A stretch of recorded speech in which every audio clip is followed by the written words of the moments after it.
Vítajte pri ďalšom dieli podcastu Pivný puls. Zhrnutí najdôležitejších noviniek z pivného sveta za minulý týždeň. Dnes začneme informáciou o nadchádzajúcej akcii. V sobotu 4.3.2024 sa v bratislavskej Cvernovke uskutoční Homebrew Festival Hrncovar 2024. Okrem obrovského množstva unikátnych pív sa môžeš tešiť na plnohodnotný celodenný program plný prednášok, diskusí, workshopov, senzorických tréningov a súťaží. Programový večer vyvrcholí vyhlásením výsledkov a slávnostným odozdaním cien v súťaži Domaričov Bratislavský Hrncovar 2024. Vstupné na festival činí 24 € a zahŕňa all you can taste ochutnávka počas celého festivalu, zberateľský degustačný pohár cene vstupenky, prednášky o výrobe domáceho piva, experimenty, ochutnávky, workshopy, stretnutie s oceňovanými domovaričmi, vyhlásenie výsledkov súťaže Bratislavský Hrncovar 2024 a oficiálnu festivalu afterparty s DJom. Organizátori sa na vás už tešia. Prazdroj uvádza nový ležiak Proud s nižším obsahom alkoholu. Chce osloviť mladých dospelých. Moderný český ležiak Proud má nižšiu horkosť aj obsah alkoholu. Plzeňský Prazdroj reaguje tak na meniace sa preferencie mladých dospelých. Spotrebitelia si Proud môžu vychutnať zo štýlových priehľadných tretinkových fľaš alebo aj čapaných vo vybraných podnikoch. Ležiak plzeňského typu je u nás stále najobľúbenejším alkoholickým nápojom. Výskumy od agentúry Kantar ukázali, že ho v Česku preferuje 61% dospelých spotrebiteľov. Zároveň ale naznačil, že rastie skupina predovšetkým mladých dospelých, ktoré tradičné pivo pijú menej ako predtým.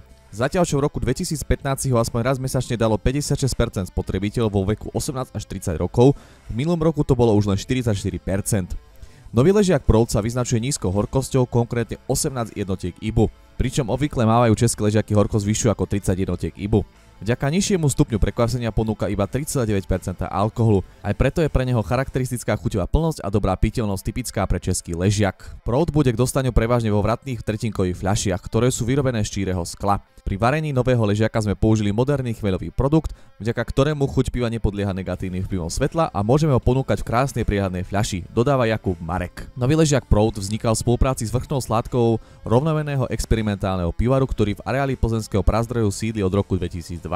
Experimentálny pivar Proud, ktorý od svojho vzniku v roku 2020 ponúkol viac ako 50 druhov piva z radou stálych a sezónnych limitovaných edícií, bude teraz slúžiť ako miesto, kde sa experimentuje s pivom v celej jeho šírke. Od ľahkých piteľných pív so zaujímavými prvkami v chuti pre novú generáciu spotrebiteľov pod značkou Proud až po pivné špeciály pre pivárov pod novou značkou Elektráreň. Pastry Sour, New England IPA, Imperial Stout, pivo dozrievané v súdoch od vína alebo dokonca kvasené vínnymi kvasinkami? Nič vám to nehovorí? V tom prípade nepatríte medzi pivných nadšencov.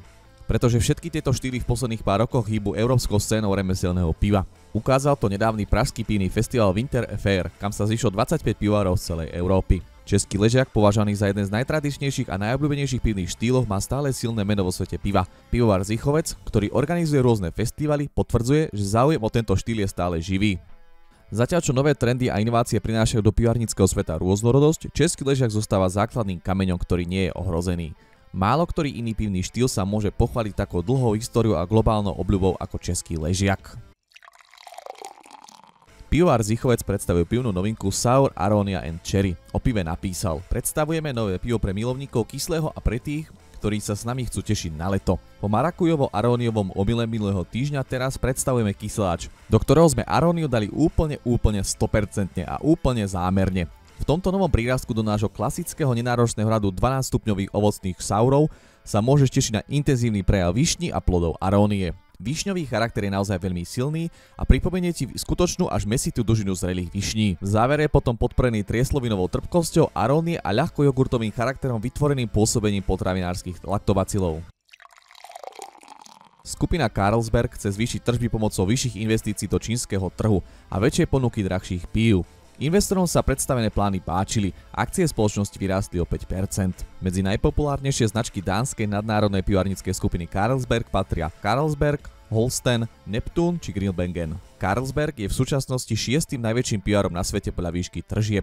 Investovať by sa hlavne malo do marketingu drahších pív, expanzie do nových kategórií ako sú cidery a rozvoja azijských pivarov, najmä v Číne, ktorá je pre Carlsberg najväčším trhom. Investície v roku 2024 vyrastú podľa odhadov o viac ako 10%, pričom prevážna časť tohto rastu pripadne na Čínu a Vietnam. V tomto roku firma očakáva rast ziskov v rozmedzi 1 až 5%. Agentúra Reuters uvádza, že pivarnícka skupina má povesť spoločnosti, ktorá na začiatku roka stanovuje konzervatívnejší výhľad a neskôr ho vylepšuje. Carlsberg zamestnáva približne 41 000 ľudí, a to predovšetkým v Európe a Ázii.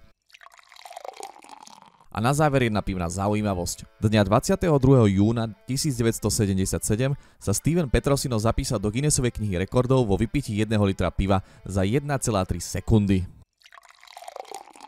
To je na dnes všetko, na zdravie a zase o týždeň pri ďalšom dieli Pivného pulzu. A nezabudnite, čo je pre pivo dôležité, vypiť ho.